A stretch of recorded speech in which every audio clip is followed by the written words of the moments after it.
Evangelho de João, capítulo 4, verso 35 e 36 diz assim: Não dizeis vós que ainda há 4 meses até que venha a colheita? Eis que eu vos digo: levantai os vossos olhos e vede as terras, que já estão brancas para a ceifa. E o que ceifa, né? Ceifar é colher, recebe galardão e ajunta fruto para a vida eterna, para que assim como o que semeou, como o que plantou, os dois se regozijem. Amém. Pode sentar em nome de Jesus. Queridos, ontem nós fizemos um trabalho de missões lá na cidade de Aracoiaba, ali na região como chama, do maciço do Baturité, região serrana de Fortaleza, aproximadamente 80 quilômetros. E quando nós chegamos lá, na tarde, como o Roberto, a Marlúcia e a família lá já são convertidos, já são família de crentes, os seus pais, eles já haviam feito o convite às pessoas. E nós nos surpreendemos com a quantidade de pessoas que esteve presente naquele culto. O Chaguinha estava lá, porque a gente não costuma ver, irmão, tantas pessoas num culto campal, né, um culto de missões como aquele, como vimos ontem. Porque normalmente os trabalhos são feitos em praças, exatamente já procurando um ponto estratégico onde se aglomera muita gente, né, de sábado. Ali vão na praça com os filhos ali, brincar, passear, um momento com a família. E aproveita-se o sábado exatamente por isso, é um dia bem movimentado nas praças. Mas o convite ontem e as pessoas estiveram lá. E ao ver ali aquelas pessoas, né, aquelas pessoas que estiveram presentes, eu estava meditando com Deus exatamente sobre essa questão do tempo da colheita. Porque ontem, queridos, naquele culto, eu fiz uma pergunta ali, uma pequena pesquisa, e perguntei quantos ali eram evangélicos, a maioria. E perguntei quantos não eram evangélicos, também várias pessoas. Algumas pessoas também levantaram a mão dizendo que não eram evangélicos. E contudo, aquelas pessoas estavam ali para ouvir a palavra. Porque, irmãos, eu quero que a igreja compreenda uma coisa, que a grande obra da igreja, a maior obra da igreja, a principal obra da igreja, a primordial obra da igreja, não se restringe, irmãos, a nos reunirmos 3, 4 vezes por semana, 1, 2, 3, 4 vezes por semana, em um prédio ao qual chamamos de templo de uma forma simbólica, porque sabemos que templo no sentido místico, no sentido de fato da presença de Deus habitar, isso não existe mais. Mas a obra de Deus não se restringe, não se resume a um momento ou 4 momentos aqui reunidos. Tem que ter esses momentos? Tem, a igreja dos apóstolos tinha esse momento. Mas esse momento que nós temos aqui, 1, 2 a 4 vezes, ele, irmãos, é o resultado, ele é o fruto do trabalho que primeiro é feito em missões. Sem trabalho de missões, não tem como haver reuniões como essa que está tendo aqui, cultos como esse que está tendo aqui. Por quê? Porque as pessoas, para virem se reunir, estudar a palavra, aprender a palavra, serem orientados biblicamente, irmãos, elas primeiro precisam ser alcançadas. E as pessoas são alcançadas exatamente através da obra missionária. Agora, nós precisamos entender, irmãos, um pouco, rapidamente, o que é a obra missionária. A obra missionária, irmãos, nós poderíamos resumir e dizer que é ir a uma missão. Realizar uma missão com um propósito. No caso, quando se fala de obra-missão, uma missão da igreja, uma obra missionária da igreja, o propósito é ir à busca de vidas, vamos pregar o evangelho. Como a gente diz, né? Ganhar almas, mas a gente usa esse termo, resgatar vidas, ganhar almas, essa missão. E essa obra missionária, eu olho para esse texto aqui, por isso que eu li esse texto, porque Jesus, irmão, ele disse o seguinte, vou já entrar nessa questão da obra missionária, mas primeiro eu preciso rever esse texto aqui com os irmãos. Os discípulos de Jesus estavam caminhando com ele, chegando lá numa cidade samaritana chamada Sicar. Ali havia um poço que Jacó havia comprado e dado ao seu filho José, aquele Jacó, pai dos patriarcas das 12 tribos, aquele José que foi lá para o Egito. E Jacó tinha comprado e dado aquela terra a José, e Jesus chegou ali, viu aquele poço, se aproximou do poço. Enquanto isso, seus discípulos foram à cidade comprar comida.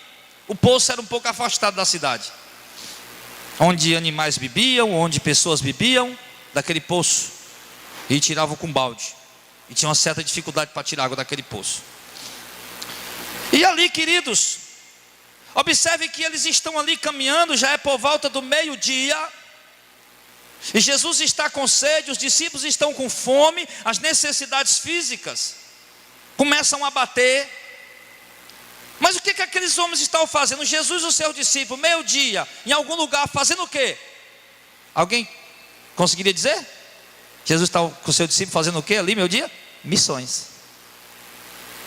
Jesus estava evangelizando, junto com seus discípulos. Sim. Enquanto os discípulos vão à cidade, e Jesus se aproxima daquele poço, e Jesus vê ali uma mulher. E aqui, irmãos, eu aprendo um princípio para evangelizar, para fazer missões, que não tem hora, de manhã, de tarde e de noite. Que cada oportunidade, seja com 10, 20, 30, 50, 100 pessoas, ou com uma pessoa, é uma oportunidade de fazer missões. Jesus chega para aquela mulher, aproveita uma situação do cotidiano, pede a ela água. E no momento em que Jesus pede àquela mulher água, mesmo sabendo que ela era de outra religião, uma religião considerada impura para a religião judaica, para os judeus, e Jesus, ele não se importa com isso, ele não se importa com o sexo daquele ser humano que está diante dele, se é homem ou mulher. Ele não se importa a posição social daquela pessoa, ele não se importa o tipo de pecado que ela vive, e ele não se importa qual é a religião dela. E Jesus simplesmente se aproveita e inicia um diálogo simples, e naquele diálogo simples, Jesus evangeliza aquela mulher. E no que Jesus evangeliza aquela mulher, quando Jesus está evangelizando aquela mulher, e é uma das poucas passagens, eu acho que das pouquíssimas passagens no Novo Testamento, onde Jesus diz abertamente que é o Messias. No verso 26 ele diz, a mulher disse, o Messias vai vir e vai dizer tudo, que anunciar tudo, e Jesus disse, eu sou o Messias, eu que estou falando contigo, eu sou o Messias. Em pouquíssimas vezes Jesus revela assim, tão aberto, tão explicitamente. E ali, enquanto isso, os discípulos de Jesus chegam, e vem Jesus conversando com aquela mulher, e ficam admirados. Contudo, eles não perguntam por que conversa com ela, ou o que fazes conversando com ela, ou por que estás falando com ela. Os discípulos não falam nada disso, embora ficam admirados, porque os discípulos sabiam que se Jesus abriu a boca para falar com alguém, ele está evangelizando. Ele aproveita as oportunidades. E aqui, irmãos, antes de entrar na questão que eu quero falar, eu quero dizer para vocês que as oportunidades mais simples do nosso dia, se nós aproveitá-las, isso pode resultar, irmãos, em vidas salvas, em vidas ganhas. As oportunidades mais simples do nosso dia, os momentos mais comuns, mais simples, mesmo você cansado. Jesus estava cansado, com sede, com fome. Independente do horário, Jesus tratou aquela mulher bem. Independente da sede e da fome que ele estava sentindo, ele tratou aquela mulher bem. Ele não estava estressado, não estava gritando, soltando fumaça pelas ventas, como a gente diz. Ele estava tranquilo.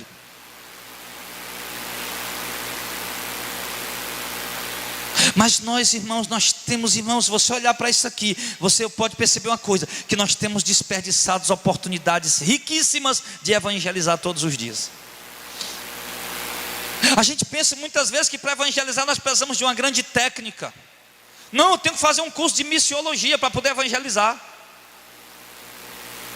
Não, eu tenho que fazer um curso de evangelismo, de capacitação de evangelista para poder evangelizar. Não precisa, não é necessário. O curso é bom? É claro, claro que o curso é bom. Tudo que for, irmão, para acrescentar a nós conhecimento, é proveitoso. Mas não é a ferramenta fundamental para você evangelizar. Porque às vezes a gente diz, eu não sei o que dizer, eu não sei o que falar. Mas irmão, Jesus apenas pediu um copo d'água àquela mulher. E de um copo d'água, Jesus falou para aquela mulher, no meio daquele assunto, no meio daquela conversa, Jesus disse que Deus tem uma água que preenche a vida do homem. Jesus viu que aquela mulher tinha problema e disse para aquela mulher, irmãos, e viu que aquela mulher tinha anseios espirituais, anseios religiosos. Quando eu digo religioso, não é apenas participar de uma religião cheia de dogmas, eu digo religioso no fato de se ligar com Deus, né? E aquela mulher tinha anseios religiosos, ela tinha anseio por Deus, e Jesus viu tudo isso daquela mulher, irmãos, e ele aproveitou naquele momento para dizer, olha, eu quero dizer uma coisa para a senhora, que Deus ele procura adoradores, tanto faz ser lá em Jerusalém, como ser aqui nesse monte, não tem problema, o que Deus quer é um coração adorador, e a senhora pode ser uma dessas adoradoras. Ali Jesus aproveita, irmão, aquela oportunidade aí a mulher fica maravilhada, meu Deus. Aí a Bíblia diz aqui no verso 28, a mulher, pois, deixou o seu cântaro. A mulher tinha vindo buscar água com cântaro. Irmãos, aquele cântaro, era um balde era um pote, pronto. O cântaro era um pote, né? Hoje a gente usa balde de plástico, né? Mas o cântaro era um tipo de potezinho de artesanal, onde aquela mulher ia, talvez botava uma rodia, não sei se já existia rodia naquele tempo, botava a rodiazinha na cabeça, colocava o tanque ou aqui, né? Ou pendurava nas costas e levava. E aquele cântaro, ele valia dinheiro, ele custava um determinado valor, e a mulher, irmãos, era o cântaro dela buscar água. E você sabe como a gente tem zelo por essas coisas. Você pode ter vários baldes em casa ali, mas o balde da água que você usa para botar alguma coisa para beber, você tem mais cuidado com ele. Mas aquela mulher, quando ouviu Jesus falar, irmão, ela pegou o cântaro, deixou o cântaro lá. Ela disse, meu cântaro é importante. Sim, esse instrumento aqui de levar água é importante. Eu levo água todo dia para minha casa. Mas nesse momento, ele vai ficar em segundo plano. A minha atividade essencial desse momento, que eu vim pegar água para dar de beber minha família, para lavar as coisas dentro de casa, também vai ficar em segundo plano. Aquela mulher entendeu, eu estou tendo uma oportunidade. E eu estou entendendo que essa oportunidade foi Deus que me deu, de poder conhecer mais da vontade de Deus, de poder conhecer mais da palavra de Deus, de poder me aproximar mais do Senhor, de poder me achegar mais ao Senhor. E eu estou tendo uma oportunidade, e eu não vou ser egoísta. Eu preciso imediatamente dizer para outras pessoas que aqui tem um homem que está pregando o Evangelho, e que esse homem é o Messias. E aquela mulher correu à cidade, e ela foi no verso 29, e ela diz aos homens daquela cidade, venham ver o homem que diz tudo o que eu tenho feito. Será que ele é o Messias? Será que ele é o Cristo? Será que ele é o Salvador? E a Bíblia diz, irmão, no verso 30, que saíram, pois, da cidade aqueles homens e foram até onde Jesus estava. Meio-dia. Aquela mulher com certeza encontrou pessoas almoçando. Era meio-dia, o texto diz que era meio-dia, a hora sexta. Aquela mulher com certeza encontrou pessoas almoçando, pessoas voltando do seu turno de trabalho, voltando para casa cansados. Aquela mulher encontrou com certeza pessoas trabalhando. E quando aquela mulher disse, eu encontrei um homem que está pregando a verdade, está pregando o Evangelho, e eu creio que esse homem é o Messias, a Bíblia diz que aquelas pessoas foram com ela. E por que aquelas pessoas foram com ela? Porque dentro do coração daquelas pessoas haviam anseios espirituais, haviam a esperança de que um dia viria um homem, e que esse homem os salvaria, que ele esperava por uma promessa de que um dia esse homem, o Messias, viria para salvá-los. E quando eles ouviram falar que o Messias estava ali, que o Cristo estava ali, que Jesus estava ali, eles simplesmente foram por causa do anseio que eles tinham no coração. E quando aqueles homens chegam, Jesus está conversando com os seus discípulos. Imagino eu chegando, se aproximando daquelas pessoas, enquanto Jesus vai falando aos discípulos, Senhor, come. Jesus disse, eu tenho uma comida para comer, a fazer a vontade do meu Pai. Aí Jesus vai e entra. Olha, imagine Jesus vindo a multidão, chegando, os homens, aquela mulher, dizendo: ah, você não disse que falta 4 meses até que venha a colheita? Aí Jesus foi disso: ó, eu digo a vocês, olha, levante os olhos, olha ali, ó, olha lá, aquele povo que está vindo. Ó, já é tempo da colheita. Já é o tempo da colheita. Porque para Deus, irmãos, todo dia é dia de colheita. Para Deus todo dia é dia de ganhar almas, de ganhar vidas, de anunciar o evangelho, de propagar a verdade. Mas você vem, irmão, para a igreja moderna, a igreja de hoje, quando se fala de colheita, fala de quê? De dar oferta e receber algo em troca. Quando se fala de colheita, fala de quê? Plante uma oferta que você vai colher dinheiro. Não se fala mais de evangelizar, não se fala mais de pregar a palavra, só se fala de campanha, só se convida as pessoas vão na casa dos outros, não é para evangelizar, missionário Johnny, é para dizer: vamos lá na minha igreja fazer uma campanha. Pessoas que são amigas umas das outras, e são vizinhas, são amigas, e elas dizem: ei mulher, eu sei que tu está com problema, tu está com luta, vamos lá na minha igreja para tu fazer uma campanha. Está com problema no casamento, vamos na igreja fazer uma campanha. Está com problema financeiro, vamos na igreja fazer uma campanha. Aí quando chega lá a pessoa se surpreende, porque para resolver o problema dela tem sempre que dar dinheiro, tem sempre que plantar uma semente. Mas não é isso que Jesus mandou a gente fazer. O que Jesus nos mandou fazer foi ir e colher. Ir e colher. E quando Jesus diz: irmão, olha, os campos já estão brancos, está vendo aquela multidão ali? Olha, já é o tempo da colheita. Nós olhamos, irmãos, aqui pelas ruas dessa gigantesca cidade, nós vemos o quê? Pessoas andando de um lado para o outro, desorientadas. Como a população lá da cidade de Nínive, onde Jonas foi pregar, um povo que não sabe espiritualmente discernir entre mão direita e entre mão esquerda. Eu conheço crentes, irmãos, que estudam em faculdades, teologia, irmãos, e não sabem, irmãos, sequer o que é a salvação, em que consiste a salvação, o que é que salva um homem.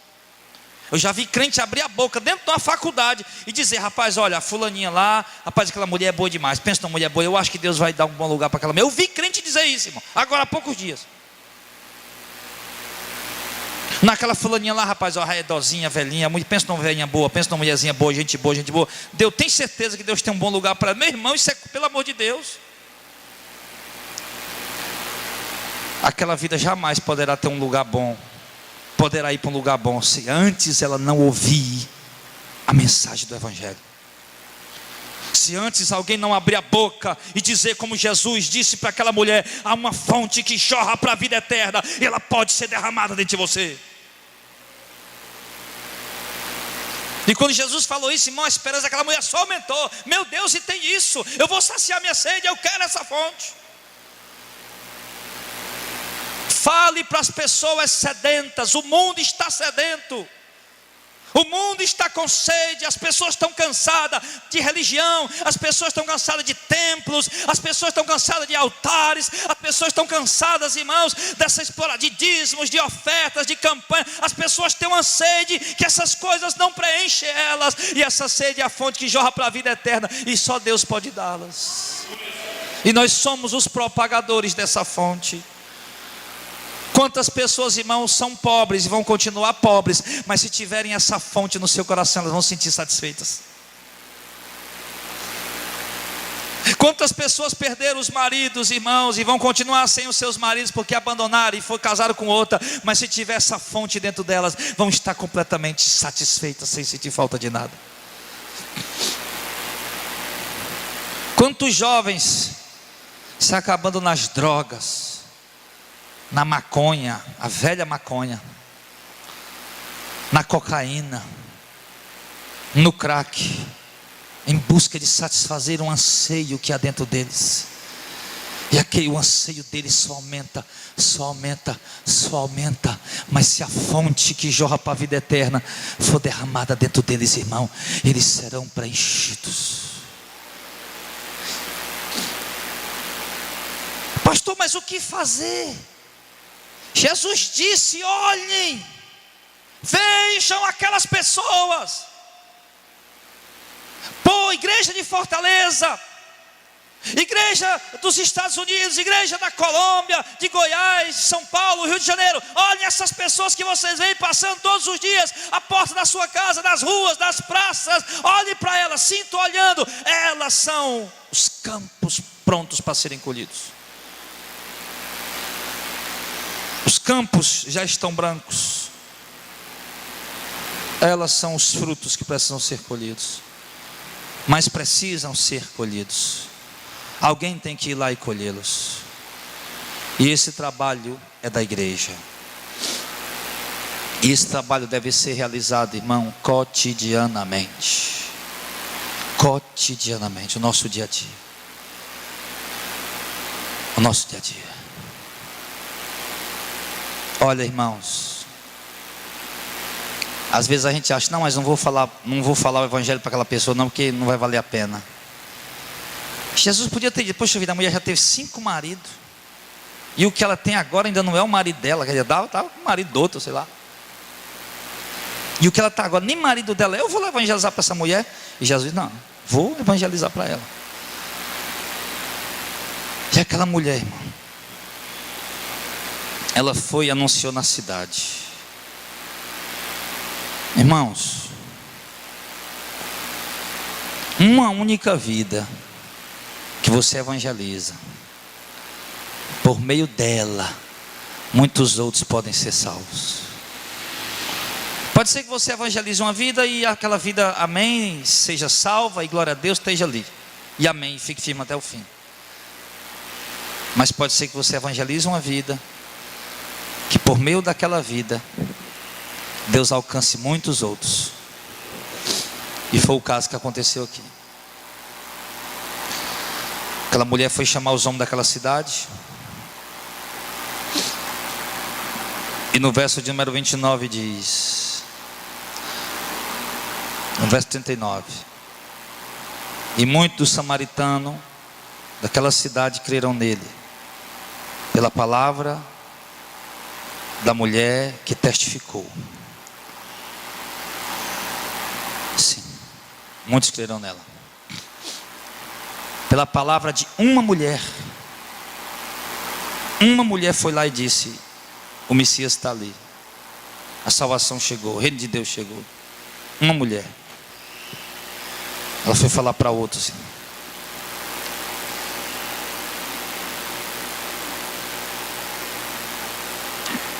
Então aqui, irmãos, eu aprendo outra coisa importante, porque eu às vezes até debatia isso lá no interior com alguns irmãos. Porque, por exemplo, se for conversar com o Johnny, qual é a melhor forma de evangelizar que você acha? Ele vai ter um ponto de vista. Talvez para o Johnny a melhor forma de evangelizar seja falar com pessoa por pessoa. Amém. For conversar com o Auricélio, talvez para o Auricélio, não, eu acho que a melhor forma de evangelizar é botar a caixa de som e pregar para um monte de gente ouvir. Já que a palavra vai alcançar os eleitos mesmo, é os eleitos que vão ouvir e vão vir. O que eu quero dizer com isso? O que eu quero dizer com isso, irmão, é que não existem métodos. Nós não podemos restringir os métodos de fazer missões, de evangelizar. Eles são múltiplos. São múltiplos. Por exemplo, você pode evangelizar como Jesus fez com aquela mulher.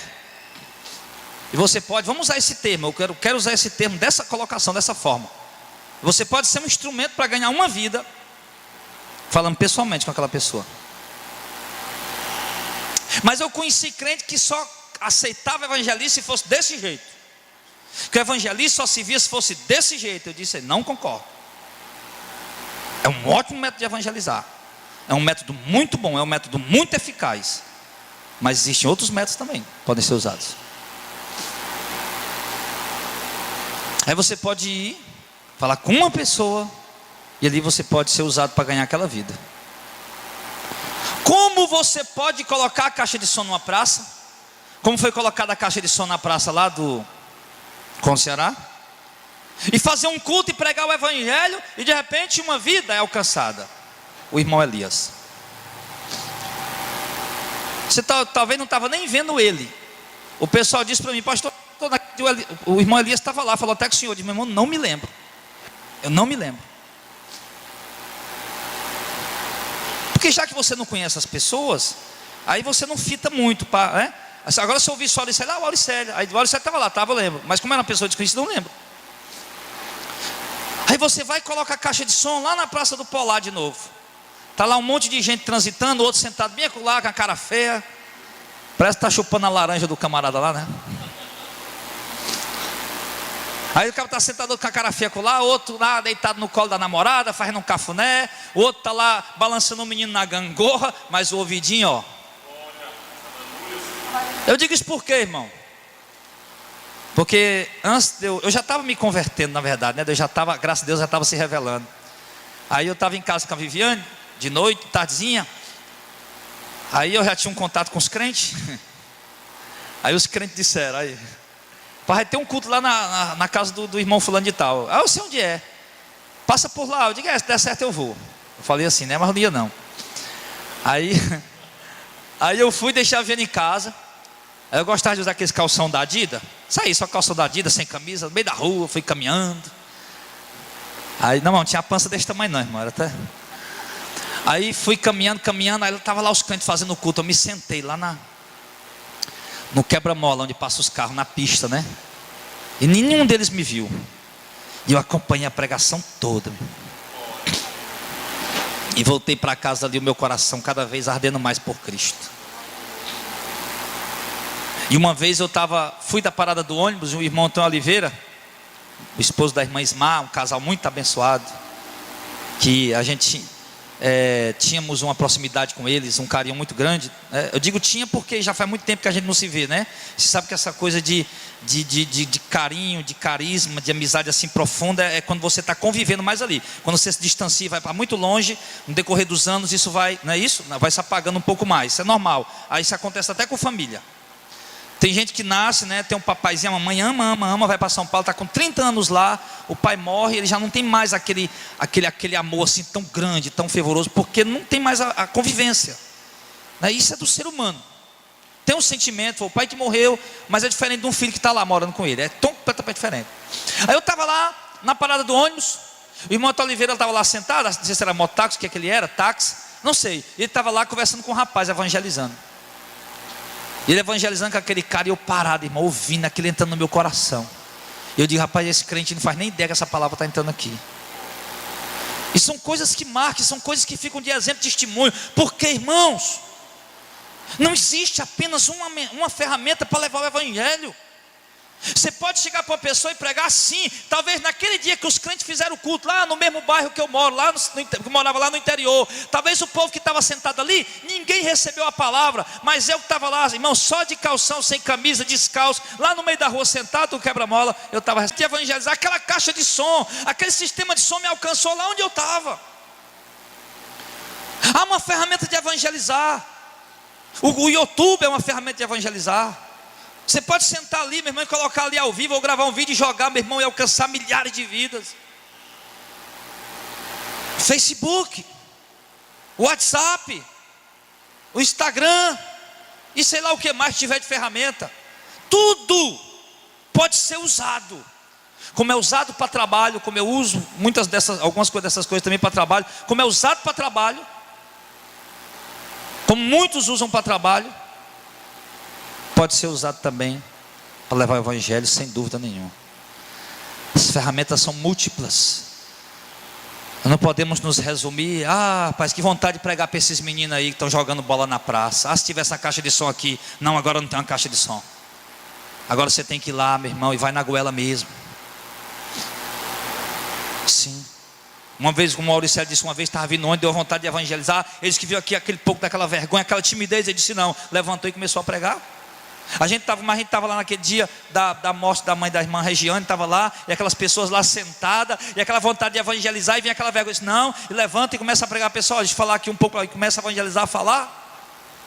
E ali, meu irmão, você joga a semente, de repente, uma daquelas pessoas sai dali, igual a mulher samaritana, vai em algum lugar, em alguém que ela conhece, e diz, olha, eu ouvi falar de Jesus, eu ouvi falar do Messias, eu ouvi falar de um evangelho puro e verdadeiro, genuíno, e é essa palavra que eu quero, dessa fonte que eu quero beber. O certo, irmãos, é que Jesus disse, olha esses campos. Aonde, Jesus? Na fila do banco. Olha os campos, aonde, Jesus? Na fila do hospital, da clínica. Aonde, Jesus? Na recepção de algum lugar que você está. Olha esses campos. Uma garotada jogando bola na praça, na quadra, no campo. Olha esses campos. Sim, eu estou vendo. Mas esses aí, você precisa colhê-los. Irmão, Jesus disse: eu enviei vocês para colher coisa que vocês nem plantaram. Aí vai se alegrar tanto quem plantou como quem colheu. E assim, quem colhe vai receber seu galardão e vai juntar para a vida eterna. E Jesus disse que esse trabalho não é vão. Irmão, está trabalhando para Deus. Se trabalhar para o homem te recompensa, quanto mais Deus. Eu não estou falando aqui de salvação, a salvação é gratuita. Mas Jesus deixa claro aqui que se nós trabalharmos, além da salvação, que já é o suficiente, já é sobrando, Ele ainda garante que vai dar galardão. E aí aquela mulher chamou aqueles homens, e aqueles homens voltaram, e diz no verso 41 de novo: e muitos mais creram nele, por causa da sua palavra.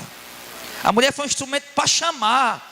A mulher não sabia evangelizar, não sabia dizer, mas olha, o homem que prega o evangelho está ali, Jesus, o Messias está ali. E pô, foi o suficiente para o povo ir lá ver. Porque essa mulher está tão aperreada aí, está tão curiosa, vamos lá ver esse negócio. Quando chegaram lá, ouviram a mensagem do evangelho. Às vezes, irmão, nosso papel não é nem chegar e sei lá, e evangelizar, discorrer sobre um tema, sobre um ponto, mas é de chamar alguém.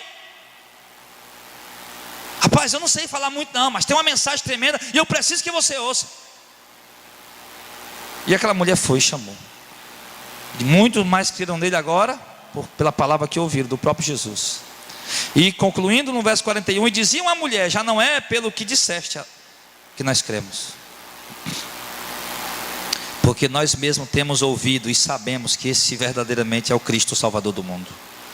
Ou seja, mulher, tu foi um instrumento para nos trazer até aqui, e nós acreditamos no que tu disse, mas agora nós mesmos estamos ouvindo e sabendo que realmente é verdade.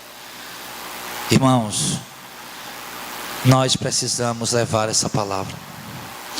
Eu conversei com um ex-crente, vamos dizer assim, um ex-membro da Mundial ontem, e o cara disse: pastor, eu passei 7 anos na Mundial, e eu saí daqui terça-feira, olha, hoje é terça-feira, é meu milagre urgente, hoje eu recebo. E disse: pastor, eu nunca recebi nada. Aí ele falou que, e o que foi que abriu seus olhos? O que é que tirou de lá? Primeiro, meu sogro começou a me evangelizar, e eu nem sabia que ele estava evangelizando. Eu 7 anos de crente já, na Mundial. Você vê como os crentes precisam ser evangelizados. Se o sogro dele fosse eu quero te evangelizar, ele pulava bem acolá, eu já sou crente, não era? Mas ele estava só levando o evangelho e pronto, evangelizando. Mas que abriu os olhos dele foi um dia quando ele chegou para conversar com o pastor da Mundial, falar que não estava recebendo os milagres e tal. Ele disse: meu filho, qual foi o maior sacrifício que você fez até agora? Faça o maior sacrifício da sua vida. Olha, o aluguel do prédio é R$1.700, você falando para mim ontem, e mandando o cara fazer isso. Aí disse que naquela hora, enquanto aquele pastor falava isso, Deus falava o coração dele. Ele só agradeceu o pastor: obrigado, pastor, pelo conselho. Foi embora, nunca mais voltou. 7 anos. Mas porque tinha alguém evangelizando aquele crente. Meu filho, as ferramentas para evangelizar são muitas, e o povo para ser alcançado é mais do que o que a gente pensa. Não é só católico, não é só espírita, não é só macumbeiro, drogado, prostituta, viciado. Eles também, com certeza. Mas pode ter certeza que a própria igreja evangélica precisa ser evangelizada, precisa conhecer o evangelho de Jesus Cristo. Então, queridos, que essa palavra possa ser um despertamento, uma motivação a mais para nós continuar fazendo o trabalho. Mas procure aproveitar o seu dia a dia, as ferramentas, os instrumentos que Deus lhe dá. Use qualquer ferramenta, qualquer instrumento, qualquer ocasião, e leve o evangelho. Não vá julgar as pessoas. Jesus não julgou aquela mulher. Não vai insultar as pessoas, não vai criticar as pessoas, não vai xingar as pessoas. Apenas vai e evangelize. Um trabalho de libertação pela verdade, ele vem na sequência. Deixa Deus trabalhar, amém?